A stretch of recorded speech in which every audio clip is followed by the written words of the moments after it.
हाँ जी भाई, क्या हालचाल है आप सभी लोगों के। आर्ट एंड कल्चर में आपका फिर से स्वागत है? हमने लास्ट क्लास में क्या देख लिया था? कुछ एक देवता करे थे भाई। आज ये लोक देवता की क्लासेस करते हैं खत्म। लास्ट एक और हेडिंग लगा लीजिए आप, उसके बाद में हम पढ़ेंगे लोक देवियां। तो एक और नेक्स्ट लोक देवता लिखेंगे आप। एक्चुअली में ये दो लोग हैं। एक का नाम है डूंगर सिंह, डूंगर सिंह जिसको बोलते हैं डूंगर जी। और दूसरे का नाम है जवाहर जी, जवाहर सिंह भाई। तो जवाहर जी, ये और हेडिंग डालेंगे आप। और ये बेसिकली क्या है, ये काका भतीजे हैं भाई, एक ही परिवार के। मतलब कहाँ के हैं? ये हैं बाठोट पाटोदा के। बठोट या बाठोट जो बोलते हैं, पाटोदा। यहाँ के ये दोनों क्या रहे हैं, सामंत रहे भाई। ये पड़ता कहाँ पे है? ये शेखावाटी में पड़ता है। मैंने आपको क्या बता दिया, डूंगर जी जवाहर जी करके दो हैं, काका भतीजा है। बाठोट पाटोदा के ये क्या है, सामंत है। और शेखावाटी के अंदर पड़ता है बाठोट पाटोदा। ठीक है, इतना समझ में आया आपको? अब ये दिल के ऐसे इंसान हैं कि मैंने आपको वैसे बता चुका हूं मैं आपको।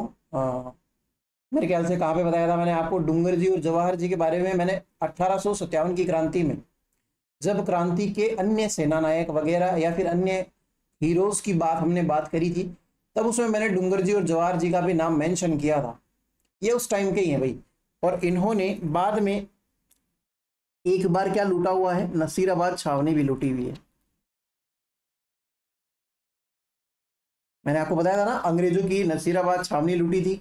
इसके पीछे की क्या स्टोरी है वो आज देखते हैं अपन। ठीक है, अभी कुछ नहीं लिखना है आपको, सिर्फ इतना सा लिख लीजिए, डूंगर जी जवाहर जी ये क्या है भाई, काका भतीजा है। ये लिख सकते हैं। बाठोट और पाटोदा के सामंत है भाई। अब है ना, अंग्रेजी लिखना चाहो तो अंग्रेजी लिख लो इनकी, अंग्रेजों से बात चल रही मेरी। या फिर हिंदी लिखना चाहो तो हिंदी लिख लो, आपकी इच्छा है भाई। हम्म, चलो भाई। होता क्या है, इनके कुछ दोस्तों के नाम लिखते हैं पहले, हेल्पर्स या फिर सहायक। एक का नाम है लोहट जी जाट।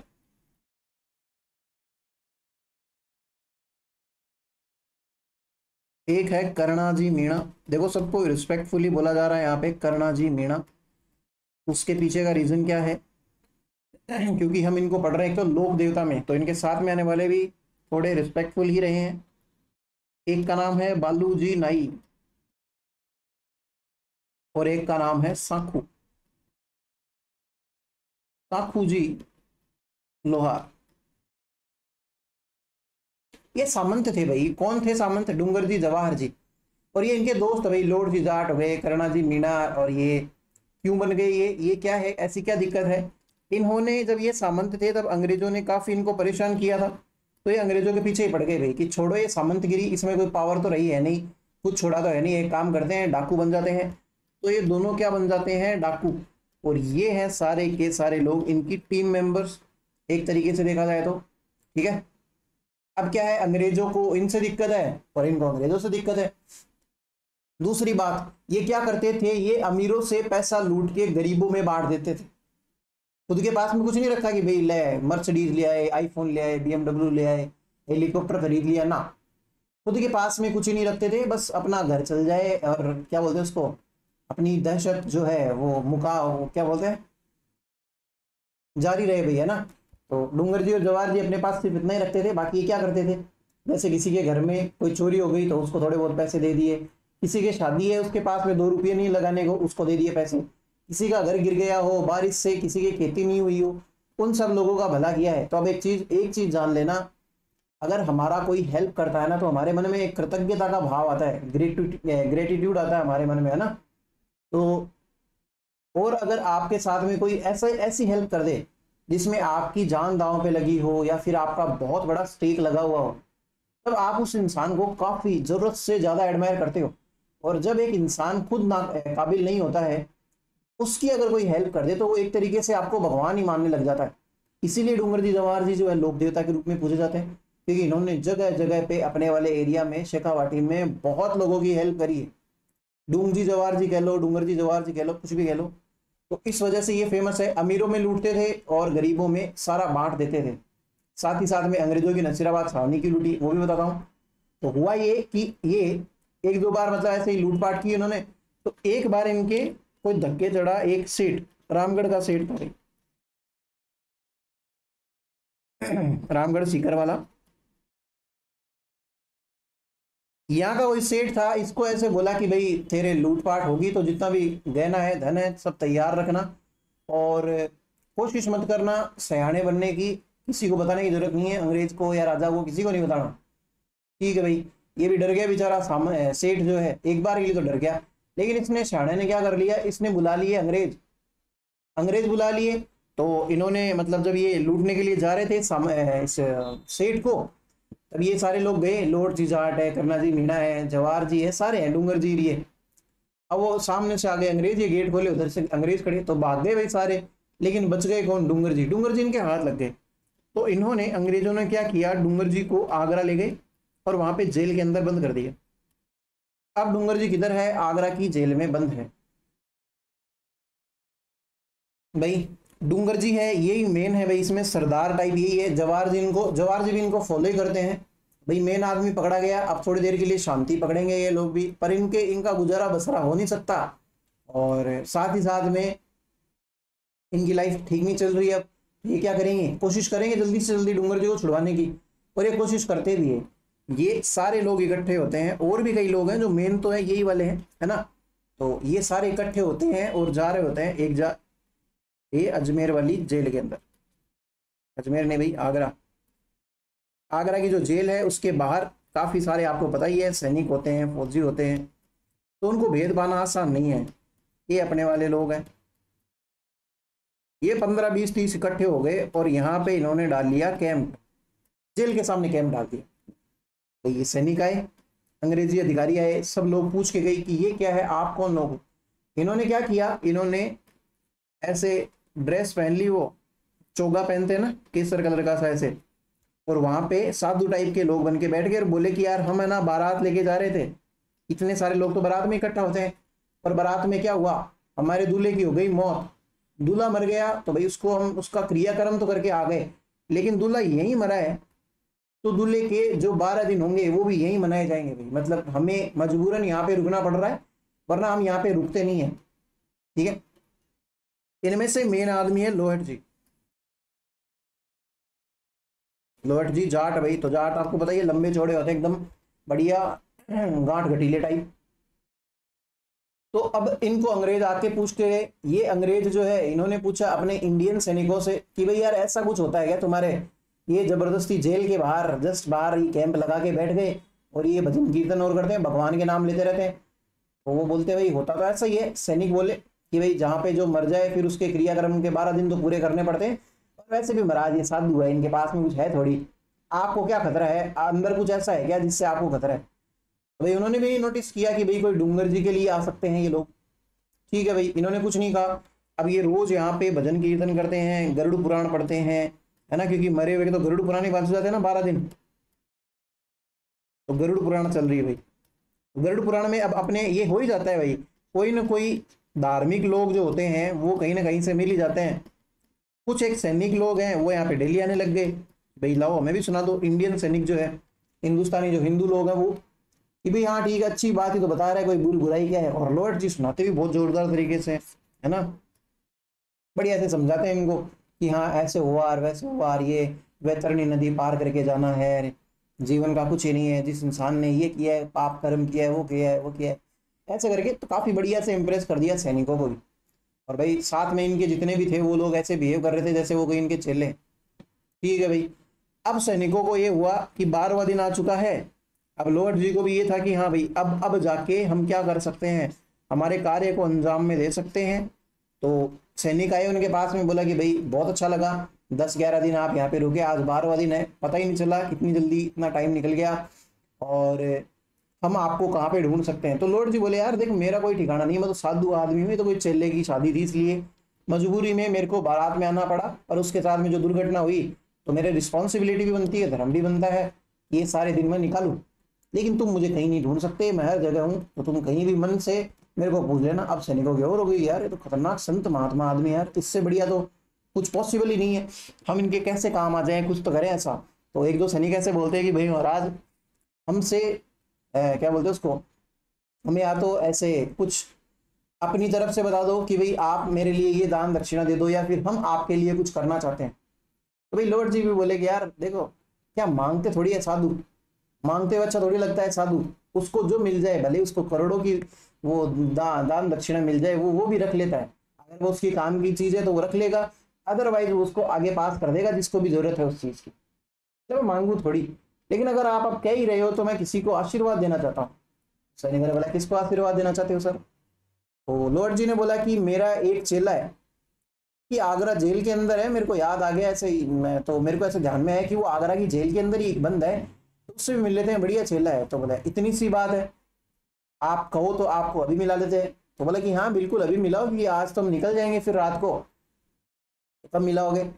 भाई सैनिक इनको लेके जाते हैं आगरा की जेल के अंदर, लेके जाते हैं वहां पे डूंगर जी के पास में जाते हैं। डूंगर जी बढ़िया से अपना ऐसे दिन गिन रहे हैं ऐसे, है ना, और उनको उसी दिन काला पानी की सजा भी मिल जाती है। काला पानी का मतलब ये कि से अंग्रेजों को कोई नहीं जचते थे ना, क्रिमिनल, अंग्रेजों की नजर में जो क्रिमिनल्स है और वो उनको नहीं जचते थे, तो वो उनको अंडमान निकोबार जितनी दूर समुद्र पार भेज देते थे कि भाई यहीं पे जेल में रहो। ये उनके लिए क्या होती थी, एक प्रकार की काला पानी की सजा।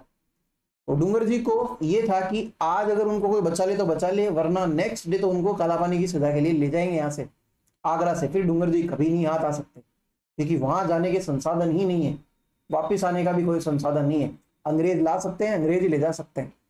तो भाई लॉर्ड जी जाके बोलते हैं उनको कि भाई ऐसे आशीर्वाद देने के लिए कि भाई उठ बच्चा आ रही है। वो भी ऐसे थे यार, ये बच्चा बोल रहा है ऐसे, आवाज तो जानी पिछानी लग रही है, और जैसे आंख खोलते हैं तो उनको दिखते हैं भाई उनके ही, तो वो ऐसे हाथ जोड़ता कि महाराज गजब डाल दिया यार, आप तो मिलने आ गए मेरे से यहाँ तक। लॉर्ड जी भी समझ में आ जाते हैं कि यार मैंने कुछ काम तो बढ़िया ही किया है इसका मतलब। तो बोलते हैं कि कोई दिक्कत नहीं है, आज तेरी सारी समस्याएं दूर हो जाएगी, जा तेरे को आशीर्वाद मिलता है ना। तो वो समझ जाते हैं कि भाई आज कुछ कांड होने वाला है।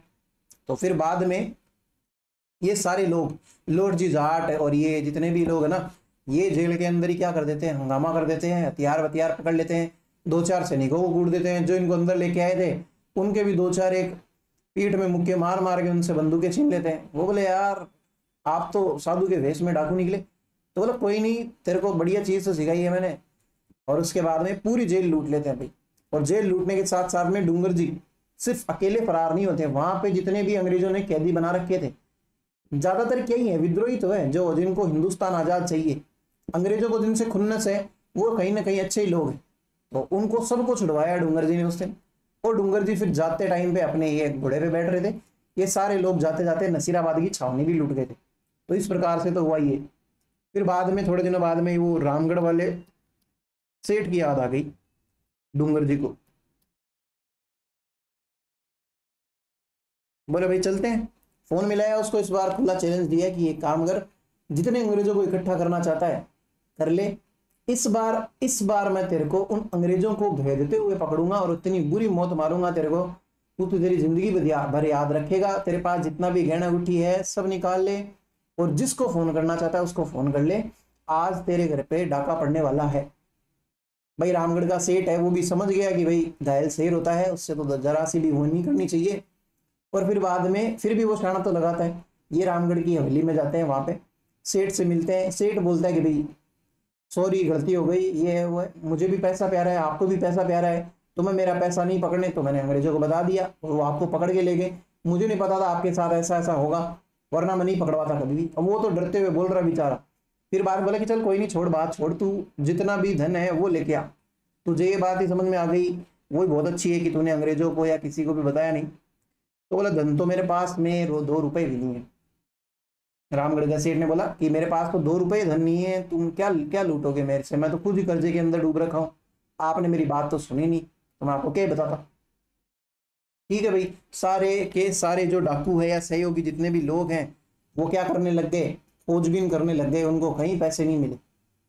फिर उन्होंने ये बोला कि महाराज कोई कहीं पैसे नहीं है, जवाहर जी को बोला, और बोला इनके घर में एक विचित्र बात है, इतनी बड़ी हवेली है, सिर्फ अकेला आदमी रह रहा है, इतनी बड़ी हवेली में। डूंगर जी ने पूछा कि एक बात बता, तेरे घर में महिलाएं थी वो कहाँ गई सारी की सारी? भाई वो भी है, अपनी जान में सफाई दे रहा है, लेकिन पता ही है जो कोई झूठ बोलता है वो ज्यादा देर तक नहीं बोल सकता, और साथ में सर पे अगर मौत मंडरा रही हो तो अक्सर झूठ कम ढंग से निकलते हैं, झूठ पकड़े जाते हैं भाई। वो ट्राई करता है, बट फिर वो एक दो कमरे और छानते हैं तो उसको पता चलता है कि अंदर से ढका हुआ कमरा है, इसके अंदर औरतें बैठी है। औरतों को सबको बाहर निकाला, तकरीबन 10-12 औरतें बाहर निकली, और उनके पास में गहने गहने, एक अंगुली के अंदर 10-10 अंगूठियां, जितनी हाथ आ जाए उतनी अंगूठियां, इधर ये 10-15 बोरले, इधर एक नथ इधर से पहनी, एक नथ इधर से पहनी है ना, हार ही हार, नीचे पैरों में पायल ही पायल, भयंकर तरीके से चूड़े चूड़े, यहाँ तक के चूड़े।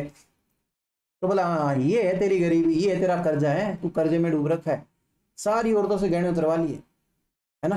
फिर बाद में 2-3 एक औरतें ऐसी भी थी उसमें से जिन्होंने घूंघट नहीं कर रखा था। भाई जवाहर जी समझ गए भाई कि घूंघट कौन नहीं करता है, घर की बेटी नहीं करती है घूंघट, है ना। बाकी औरतें जो घर में ब्याह कर आई है वो तो घूंघट करेगी, उनको पता चल गया। उन्होंने पूछा कि भाई तुम कौन? तो बोला कि हम तो इस घर की बेटियां हैं। तो बोला कि ठीक है कोई नहीं, आपके जितने भी गहने वो ले लो। बोले डूंगर जी जवाहर जी जो है ऐसे मतलब नाकाम लोग नहीं है जो बहन बेटियों को लूटे। आप अगर अपने ससुराल वापिस जाओगी तो वहां पे जाके क्या कहेंगे कि हमारे सासरे के अंदर पियर के अंदर चोरी हो गई थी और हमें भी लूट लिया है। इससे हमारा भी नाम खराब होगा, और एक तरीके से आप हमारे क्या बोलते हैं उसको, आपका जो ससुराल है वो हमारे पावने भी तो है, तो हम उनको नुकसान थोड़ी पहुंचाएंगे, हम तो हमारे लोकल लोगों को लूटेंगे। तो इस प्रकार से डूंगर जी ने दोनों तरीके से रामगढ़ के सेठ से भी लूटपाट करी और नसीराबाद की छावनी भी लूट ली। तो आप इनके बारे में एक दो बातें लिख लेंगे, लिखना। इन्होंने इन्होंने नसीराबाद छावनी को लूटा था, वैसे मैं लिखवा चुका हूं ये चीज, नसीराबाद छावनी को लूटा था। साथ ही साथ इन्होंने रामगढ़ सीकर के एक सेठ को भी लूटा था, सेठ को भी लूटा था। फिर क्या हुआ, फिर अंग्रेज अब तो एकदम भयंकर तरीके से इनके पीछे पड़ गए डूंगर जी जवाहर जी के, और एक बार फिर से डूंगर जी को अंग्रेजों ने पकड़ लिया। उस टाइम पे फिर यहाँ की लोकल जो पब्लिक है मारवाड़ रीजन की, उस टाइम पे ये मारवाड़ रीजन के अंदर ज्यादा एक्टिव थे, और उधर मारवाड़ रीजन के अंदर अंग्रेजों ने एक बार फिर से इनको पकड़ लिया। उधर ही अपनी तरफ से वो कर रहे थे, अपनी लूटपाट कर रहे थे, गरीबों में हेल्प कर रहे थे, अमीरों से लूट रहे थे। फिर अंग्रेजों ने जब इनको पकड़ा तब मारवाड़ की जो लोकल पब्लिक है वो माच गई भी, वो बोली इनको छोड़ो वरना हम ये कर देंगे वो कर देंगे। बताया इन्होंने क्या कर देंगे, बस ये बोला ये कर देंगे वो कर देंगे। मारवाड़ का उस टाइम पे जो राजा था, आपने नाम सुना ही होगा, तख्त सिंह, जिसकी किससे नहीं बनती थी, कुशाल सिंह चंपावत से। ये तख्त सिंह के पास में गए, प्रजा गई भाई, बोला कि अगर आप इनको छोड़ोगे नहीं तो हम आपके खिलाफ भी विद्रोह कर देंगे। अब तख्त सिंह को ये डर था कि एक तरफ तो कुशाल सिंह चंपावत और उसकी सेना, साथ ही साथ में अगर प्रजा ने भी कुछ कर दिया तो दशा बन जाएगी। तो अपने एक काम करते हैं, डूंगर जी को क्या कह देते हैं, वो स्टेज में ले लेते हैं। तो इन्होंने बोला अंग्रेजों को कि भाई डूंगर जी को छोड़ दो, हम हमारे पास में रखेंगे डूंगर जी को। अंग्रेजों ने फिर डूंगर जी को इनके कहने पे तख्त सिंह के पास में छोड़ दिया। एक तरीके से ऐसे कहते हैं कि भी तख्त सिंह ने अरेस्ट कर लिया था मेहरानगढ़ के किले के अंदर, किसको, डूंगर जी को। मेहरानगढ़ के किले के अंदर अरेस्ट कर लिया था, जोधपुर के अंदर जो पड़ता है। और जो अपने क्या नाम है उनका, जवाहर जी जो है उनको बीकानेर का राजा है जिसका नाम क्या है, रतन सिंह। ये है भाई बीकानेर का राजा। इसने जवाहर जी को पकड़ लिया, अरेस्ट कर लिया। वैसे अरेस्ट करके भी कोई इनको सजा नहीं दे रहे हैं, इनको किले के अंदर रख रहे हैं आराम से। इन्होंने दोनों ने अपना अंततः जो जितना भी समय था वो इन किलों में ही बिताया। मेहरानगढ़ के अंदर रह रहा है एक जना, और एक जना इधर रह रहा है रतन सिंह के साथ में जूनागढ़ के किले के अंदर रह रहा है ना, बीकानेर वाले में। तो इस प्रकार से ये है हमारे क्या बोलते हैं उसको, डूंगर जी और जवाहर जी की कुछ एक बातें जो आपको ध्यान में रखनी है। आप अंततः लिख लो इस बात को। अंत में जोधपुर महाराजा तख्त सिंह डूंगर जी को मेहरानगढ़ किले में तथा बीकानेर महाराजा रतन सिंह, बीकानेर महाराजा रतन सिंह जवाहर जी को जूनागढ़ किले में रखते हैं, है ना। एक प्रकार से अरेस्ट है। अंग्रेजों ने काफी रिक्वेस्ट करी कि भाई हमें दे दो, हमें सौंप दो, हम इनका बढ़िया इलाज करेंगे, लेकिन इनको पता है कि अगर प्रजा से पंगा लिया तो बहुत बुरा हो जाएगा, तो ये सौंपते नहीं है। बाद में अंततः इनकी मृत्यु भी इन्हीं मतलब राज परिवार में रहते हुए हो जाती है। तो ये बातें हैं डूंगर जी और जवाहर जी के बारे में। At the end Dungar ji was kept by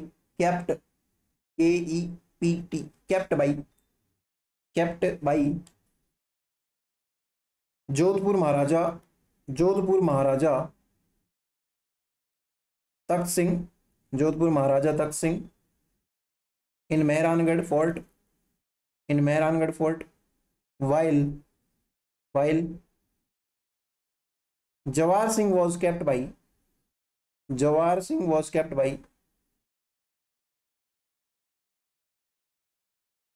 Ratan Singh in Junagarh fort of Bikaner. ये बातें हैं हमारे लोक देवताओं की। आपको समझ में आई क्या? जितने भी इंपॉर्टेंट लोक देवता हैं, ज्यादातर उनसे जो भी क्वेश्चंस बनेंगे वो यहीं से ही बनेंगे, और इनको आपको बहुत ढंग से पढ़ना है, बिल्कुल भी हल्के में नहीं लेंगे किसी भी चीज को। इतना क्या आपको समझ में आ गया है क्या? अब हम आगे बढ़ सकते हैं हमारी लोक देवियों पे। लोक देवियां स्टार्ट करेंगे। एक लोक देवी पढ़ लेते हैं, फिर नेक्स्ट क्लास के अंदर दूसरी लोक देवी पढ़ेंगे। आप लोक देवियों की हेडिंग डालना, बढ़िया से एक बड़ी हेडिंग डालना, लोक देवियां, फॉक गॉडेसेस,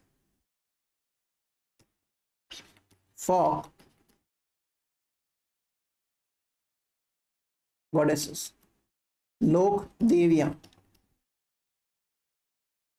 ठीक है भाई। इन लोक देवियों में भी सबसे पहले आप हेडिंग डालेंगे किसकी? करणी माता की। करणी माता, देखिए करणी माता की बातें करते हैं, स्टार्ट। ठीक है। करणी माता का बेसिकली जन्म हुआ था चारण परिवार के अंदर। ठीक है। और ये चारण परिवार कहाँ था, मतलब ये कौन से गांव के अंदर जन्मी है? ये जन्मी थी सुआब करके एक जगह है जोधपुर के अंदर, वहां पे इनका जन्म हुआ था। अब इनका मंदिर कहाँ पे है? जोधपुर के अंदर तो नहीं है, लेकिन इनका मंदिर है बीकानेर के देशनोक में।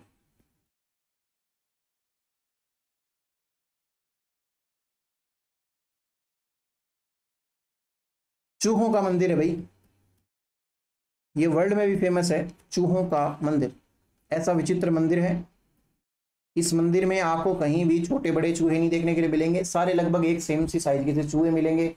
कोई भी चूहा ऐसा नहीं है जिसके अंदर, ये जो प्लेग भी फैला था ना पहले पुराने जमाने में, तब ये बीकानेर के करणी माता वाले मंदिर में एक भी चूहा ऐसा नहीं था जो संक्रमित था, और उस एरिया में किसी के भी प्लेग नहीं हुआ था। वरना हो जाना चाहिए था ना भाई, चूहों से तो प्लेग फैल रहा था, तो प्लेग फिर भी नहीं हुआ, तो चमत्कार तो है ही है, मजाक की बात थोड़ी है।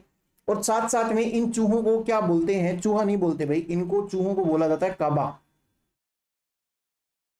और सफेद काबा अगर किसी ने देख लिया तो उसके तो वारे न्यारे हो जाते हैं, मतलब शुभ माना जाता है। ऐसे बोलते हैं ना कि दशहरे के दिन लील टास को देखना शुभ माना जाता है। वैसे ही मैंने आपको बताया था ना, आर्ट एंड कल्चर में बताया होगा कभी ना कभी जिंदगी में। और वैसे ही सफेद रंग के चूहे को देखा जाना वहां पे बहुत शुभ माना जाता है। मेरा तो कोई बहुत ज्यादा जाना नहीं हुआ, मैं शायद एक बार गया हुआ हूँ, मुझे नहीं पता, और वो भी मेरे को नहीं याद है, क्योंकि बहुत बचपन की बात रही है। क्योंकि एक तो शेखावाटी एरिया है, दूर पड़ता है बीकानेर से, है ना, देशनोक से, और बाकी इतना गाना हुआ भी नहीं। पर लोग वहां पे इतने श्रद्धालु उमड़ते हैं, पूरे राजस्थान से जाते हैं भाई, ऐसी बात नहीं है। बीकानेर वाले तो मानते ही मानते हैं, पूरा राजस्थान उनको मतलब मानता है करणी माता को। तो क्या कह रहा था, हाँ, सफेद कलर के चूहे हैं भाई। मेरे को तो याद भी नहीं है बहुत ढंग से कि भाई मैं कब गया था, कौन सी, हल्की हल्की मेमोरी याद है। बाकी ऐसा माना जाता है कि सफेद चूहे होते हैं वहां पे, बहुत रेयर चूहे हैं, और वो दिखते भी नहीं है। कई ऐसे लोग भी हैं जो मतलब देख के जाते हैं, बोलते हैं ना कि आज तो मैं शुभ करवा के मानूंगा, शुभ अपने आप नहीं हो रहा तो है। तो कई लोग होते हैं भाई ऐसे भी। तो सफेद चूहे को देखना शुभ माना जाता है। और साथ साथ में करणी माता की अगर मैं बात करूं तो करणी माता जो है वो जहां पे रहती थी वहां पे भी एक मंदिर है। मतलब देशनोक के अंदर जो मंदिर बना ना करणी माता का, वो तो बनाया गया मंदिर है, लेकिन करणी माता भी खुद एक मंदिर में रहती थी, देशनोक में पड़ता है। उस मंदिर का नाम है नेहड़ी जी।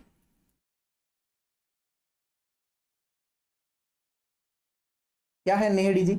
नेहड़ी किसको कहते हैं?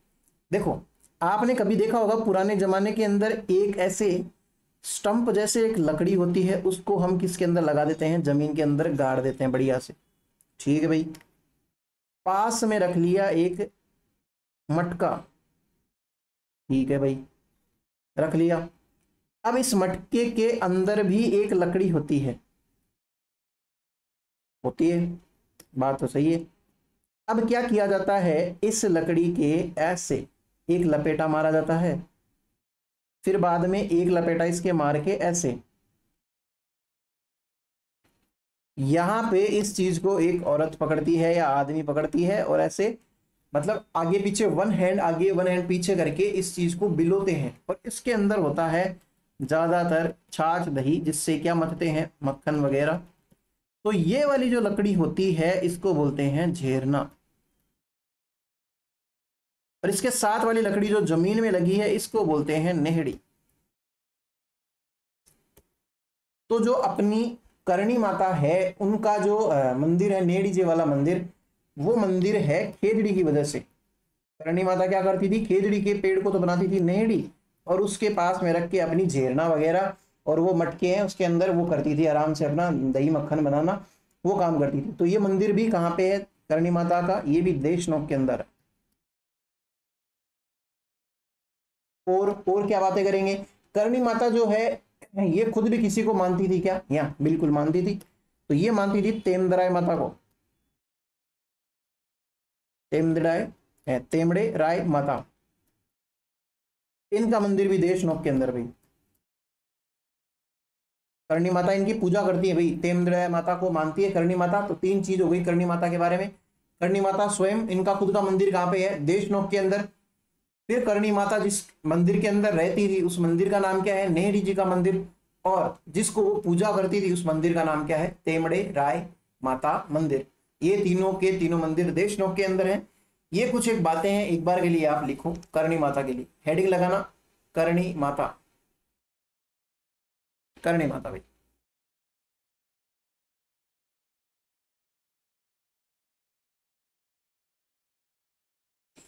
ठीक है। एक चीज साथ साथ में आप लिखेंगे, मैंने आपको बताया पूरा राजस्थान ही इनको मानता है, तो करणी माता को जगत माता भी कहते हैं भाई।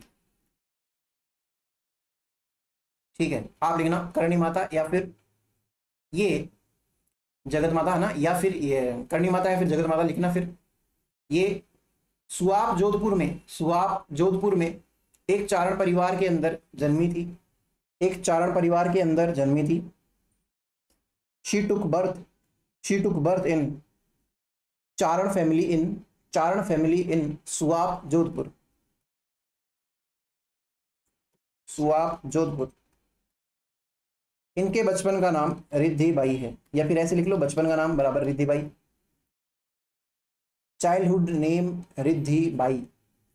ठीक है। मंदिर लिख लो देशनोक बीकानेर, टेम्पल देशनोक बीकानेर। ठीक है। It's a rat temple, it's a rat temple या माउस टेम्पल। माउस या रैट में क्या डिफरेंस बता सकते हैं क्या कोई? It's a rat temple, rat बराबर काबा लिख लेना ब्रैकेट में। लंबी लाइनें क्यों लिखनी है, rats are not called as rat, they are called as काबा, है ना। चूहों को चूहा नहीं कहकर काबा कहते हैं, तो बराबर में लिख लो यह एक चूहों का मंदिर है, यह एक चूहों का मंदिर है। फिर ब्रैकेट में लिखना चूहे बराबर काबा, चूहे बराबर काबा। फिर लिखना सफेद चूहे देखना या फिर सफेद काबा देखना शुभ माना जाता है, मंदिर में सफेद काबा देखना शुभ माना जाता है। साइटिंग, साइटिंग एल्बिनो रैट या फिर व्हाइट रैट, एल्बिनो या फिर white rat. Rat is considered auspicious, auspicious, ठीक है।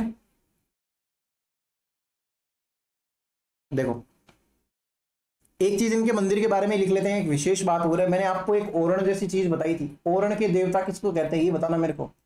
बताया था क्या, ऐसा कुछ पढ़ाया था क्या मैंने? ओरण कहते हैं किसी भी मंदिर के आसपास की जमीन जिसको ये बोल के प्रोटेक्ट किया गया कि ये मंदिर की जमीन है। एक्चुअली में उसके पीछे का पर्पस ये होता है कि यहाँ पे काफी सारे पेड़ पौधे होते हैं, उनको वनस्पतियों को या फिर प्लांट्स को प्रोटेक्ट करने के लिए हम क्या कर देते हैं, मंदिर का बहाना लेके उस जमीन को मंदिर के अंडर में रख लेते हैं और उस प्रकार से वो पेड़ पौधे काटे नहीं जाते भाई। तो वो जगह कहलाती है ओरण। करणी माता का जो ओरण है, यानी कि करणी माता का जो मंदिर है देशनोक, ये हमारे राजस्थान का सबसे बड़ा ओरण है। लिख लो, एक खास बात है, करणी माता के मंदिर का ओरण, द ओरण ऑफ करणी माता टेम्पल, द ओरण ऑफ करणी माता टेम्पल इज द लार्जेस्ट ओरण इन राजस्थान। करणी माता का ओरण, करणी माता के मंदिर का ओरण राजस्थान में सबसे बड़ा है, राजस्थान में सबसे बड़ा है। नेक्स्ट लाइन से लिखना, देशनोक में नेहड़ी जी का भी मंदिर है, नेहड़ी जी का भी मंदिर है जहां करणी माता रहती थी, ठीक है। इन Deshnoke Karni Mata used to live in, Karni Mata used to live in Nehdi ji temple, Nehdi ji temple. Karni Mata used to worship तेमडेराय माता,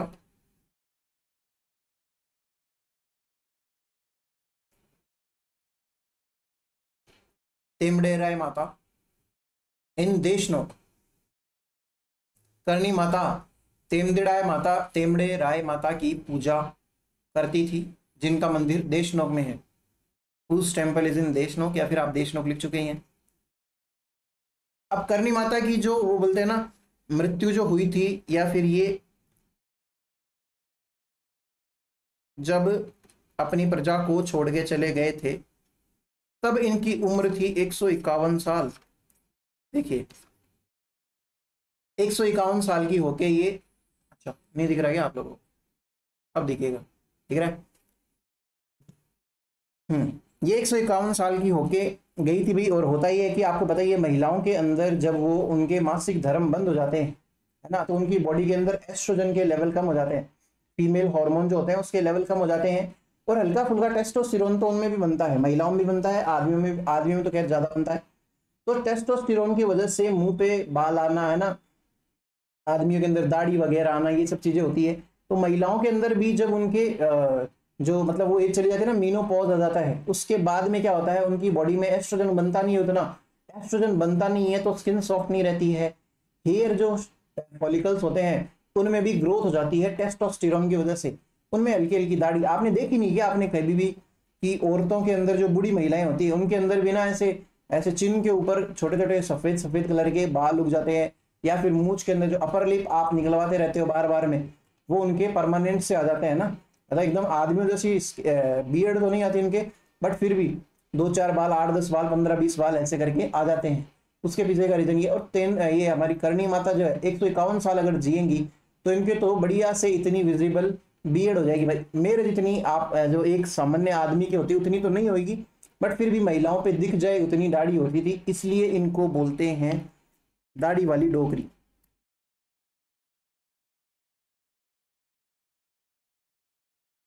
करणी माता को क्या बोलते हैं? दाढ़ी वाली डोकरी। तो इनके बारे में एक लाइन और लिख लो, he is also called as दाढ़ी वाली डोकरी। करणी माता को दाढ़ी वाली डोकरी भी कहते हैं। डोकरी किसको कहेंगे? कोई ऐसे अभद्र शब्द नहीं है, किसी की डिसरिस्पेक्ट वाला नहीं है।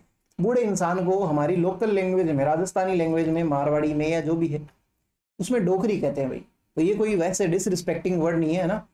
तो करणी माता को ज्यादातर, अब आपकी जो माँ लगती है आपका, उनके साथ में तो रिश्ता ऐसे ही होता है कि भाई तू तड़ाक करके बात करते हैं, वरना वो रिश्ता उसमें प्रेम ही कहाँ है ना। आप अपने जो खास दोस्त हैं नोटिस करना, जो एकदम भयंकर, जिसके साथ में उठना बैठना है, जो आपके बारे में उतना जानते हैं जितना आपके घर वाले भी नहीं जानते, उनके साथ में आपके तू तड़ाक वाले ही रिश्ते हैं। आप उसको तू बोलते हैं, वो आपको तू बोलता है ना। तो और माता के साथ में तो ये चीज सबसे पहले होती है ना। कौन ही अपनी माँ को आप करके बोलता होगा? खैर बोलते हैं, उसमें भी कोई ये नहीं कि भाई आप प्रेम नहीं करते होंगे, लेकिन ज्यादातर यही होता है कि भाई मम्मी को तो तू ही बोला जाता है ना। तो मम्मी को तू, तो ये माता ही भाई जगत माता है, तो इनको तो दाढ़ी वाली डोकरी या तू ये वो ऐसे करके बात की जाती है ना। और ये भी कोई ऐसे छोटी मोटी देवी नहीं है, इन्होंने काफी सारे मतलब ऐसे चमत्कार दिखाए हैं, बार बार चमत्कार दिखाए हैं। बीकानेर वाले लोग तो इनको बहुत बुरी तरीके से मानते हैं।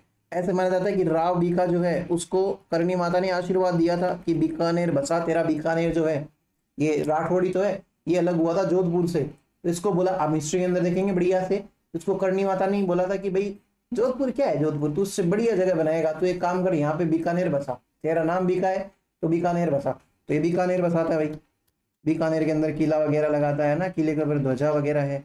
या फिर 1999 2000 के आसपास में क्या हुआ था, एक बार बीकानेर छावनी जहां पे सैनिक रहते हैं, उधर क्या हो गया था, आग लग गई थी भी। और आग भी कैसी जगह पे लगी जहां पे गोला बारूद होते हैं। चलो लगी, उससे कुछ फर्क नहीं पड़ा, गोला बारूदों में और आग लग गई। तो गोला बारूद भी जो है आउट ऑफ कंट्रोल हो गए, कहीं पे छोटी मोटी कोई मिसाइल जाके गिर रही है, कोई है ना नूक जाके बाहर जाके गिर रहा है, 1-2 किलोमीटर दूर जाके फट रहा है, ऐसी चीजें हो गई थी। तो उस टाइम पे भी आपने नोटिस नहीं किया होगा, भले न्यूज पे देखना, एक भी सिंगल कैजुअलिटी नहीं हुई थी, एक भी सिंगल कैजुअलिटी नहीं हुई थी। इवन वहां पे जो लोग रह रहे थे उनको भी बचा बचा के निकाल लिया, जो गोला बारूद वाले गोदाम या जो भी है उसके अंदर थे, उनको भी एकदम सेफली निकाल लिया। और फिर बाद में वहां से ये चीजें जब खत्म हुई, तो रात को यहाँ के मंदिर में एक पुजारी को करणी माता ने दर्शन दिए। करणी माता ने दर्शन दे के बोले कि देख, ये देख मेरे हाथ एकदम से बुरी तरीके से जल गए हैं। तो बोलता है कि हे करणी माता, कैसे जल गए आपके हाथ इतने मतलब बुरी तरीके से। तो बोलते हैं कि आज जो ट्रेजेडी हुई थी उसके अंदर मैंने मेरे जो बच्चे हैं उन सब लोगों को किस चीज से बचाया, आग से बचाया, इसलिए क्या हो गया, मेरे हाथ जल गए, मेरे हाथ किसके आग से जल गए, गोला बारूद से बचाने के चक्कर में। तो फिर बाद में उस दिन बकायदा इस एरिया की सारी महिलाओं ने अपने हाथों पे क्या लगाई, मेहंदी लगाई भाई। मेहंदी की तासीर अच्छी होती है, ठंडी होती है, वो मतलब लगा लेते हैं तो उससे ठंडक पड़ती है। तो महिलाओं ने अपने हाथों पे मेहंदी क्यों लगाई, क्योंकि करणी माता जो है उनके हाथ जल गए थे, किस चीज के लिए, उन हमें बचाने के लिए, ठीक है। और ऐसा भी माना जाता है कि इनके जो मंदिर में चूहे हैं, काबा जो है ना, ये क्या है, ये करणी माता के ही वंशज हैं। आप कैसी बातें लिखनी नहीं, बस सुन लो, आपके ध्यान में रहनी चाहिए। होता क्या है कि एक बार करणी माता का पुत्र है, करणी माता के वैसे मैं आपको ये बात लिखवा चुका हूँ, करणी माता का जो पुत्र है लाखन, ये करणी माता का गोद लिया हुआ पुत्र है। मैंने आपको ये पढ़ाई थी, कोलायत झील जब पढ़ाई थी तब भी जियोग्राफी के अंदर। तो करणी माता का ये गोद लिया हुआ पुत्र है, इनकी बहन का मतलब एक तरीके से मौसी लगती है वैसे तो करणी माता इनकी, लेकिन फिर भी इन्होंने गोद ले लिया। तो ये कोलायत झील में एक बार नहा रहा होता है और नहाते नहाते डूब के इसकी मृत्यु हो जाती है। अब करणी माता है, अपने बेटे को तो कैसे जाने दे, करणी माता ने अपनी शक्तियां सारी इस्तेमाल करके क्या कर लिया, लाखन को जिंदा कर दिया। अब यमराज पीछे पीछे से आया, बोले यार डोकरी ये क्या किया तूने, विष्णु जी का रूल तोड़ रही है तू तो एकदम बुरी तरीके से। तो बोला नहीं मुझे नहीं पता, ये मेरा बेटा है, मैं इसको मेरे से अलग कैसे बना दूंगी। बोला ऐसे नहीं होता है, इसको वापस मृत कर, मैं इसको लेके जाऊंगा, इसका बकायदा रिपोर्ट में नाम है, इसी टाइम पे इसको मरना था। तो जो जय गया तो वो गया, तू क्यों मेरे को परेशान कर रही है। वैसे ही मेरे को सती सावित्री वाली कहानी याद है ना आपको, मतलब वो भी मेरे साथ में कर चुकी है ऐसा धोखा, तो तू तो मत कर कम से कम। करणी माता ने बोला भाई देख, तेरे को जो समझना है समझ ले, मैं तो नहीं छोड़ूंगी मेरे बेटे को, तू क्या यमलोक वमलोक की टेंशन लेता है, हमें आना ही नहीं तेरे यमलोक के अंदर, कोई नहीं आएंगे हम, जा। तो ऐसा माना जाता है कि करणी माता ने बोला कि मैं और मेरे वंश के जितने भी लोग हैं वो कभी भी यमलोक जाएंगे ही नहीं। तो कहाँ जाओगे, अगर करणी माता के वंश के अंदर कोई मर जाता है तो वो करणी माता के मंदिर के अंदर चूहा बनता है, काबा बनता है। और जब वो काबा, जब उसकी मृत्यु हो जाती है तो वापिस वो उसी चारण परिवार के अंदर, वो करणी माता के जो डिसेंडेंट्स है, वंशज है, उसके अंदर उसका बार बार में जन्म होते रहता है। ये सारी बातें हैं करणी माता से रिलेटेड। अच्छा एक चीज और आप देख सकते हो कि करणी माता की एक सवारी होती है जिसको बोलते हैं चील। ये चील का वैसे नाम है सांवड़ी, ये करणी माता की सवारी है, लिख लो ये चीजों लिख लो, सवारी है या सिंबल भी है, करणी माता का प्रतीक चिन्ह है। चील है करणी माता का प्रतीक चिन्ह है, चील है जिसे सांवड़ी कहते हैं। Eagle is a symbol of Karni Mata. Eagle is a symbol of Karni Mata which is called as Sanwadi. इतनी बातें हुई हमारे करणी माता से रिलेटेड, डूंगर जी जवाहर जी से रिलेटेड। हमने स्टार्ट कर दी है लोक देवियां। अब हम नेक्स्ट क्लास के अंदर और भी लोक देवियां पढ़ेंगे, जीण माता पढ़ेंगे, सकराय माता पढ़ेंगे। नेक्स्ट क्लास के अंदर मिलेंगे भाई, तब तक आप पढ़ते रहिए, अपना ध्यान रखिए। और तो मैं क्या बोलूँ आपको, आप समझदार है। ठीक है, थैंक यू।